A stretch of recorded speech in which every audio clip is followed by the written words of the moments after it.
here's where we left off on the last video. We were waiting for the clear glaze to dry. So now we're going to flip these over, and you can see that I added some brown glaze to the back here, and I'm going to flip this one over now, and you can see my cute blue polka dots.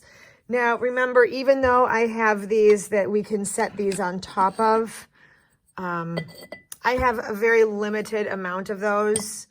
So what I would prefer is, since mainly these are going to be display or storage only, not necessarily eating off of them or putting them in the dishwasher, my request would be that you do not glaze the entire bottom. And remember, we don't really want to goop this on versus paint it on. So again, I'm working over the newsprint here. If you happen to get some glaze on the bottom, I am going to ask you to please go ahead and wipe that up with your sponge. Okay, very nice. So let's just see here. I can get my sponge again and just wipe this up. Good. I doubt that's touching the bottom anyway. I think it really hits right along there. So all you want is any area that's exposed and people can see it, to go ahead and glaze that part. Here's my little cup again. Here's the part I can actually see where it's been on the table. So I know I can hit up to that line right there. And again, we'll just take this and let this drip down. There we go. I hope I'm going to come around a different way so my arm isn't in the way of the video. Again, not painting. You can brush it on, that's fine. I'm very light with it though. I'm just trying to keep the glaze, move the glaze around instead of brushing. So apply it, let it drip, move that drip around. Here we go. I'm going to walk over here on the other side now and make sure that all areas are covered.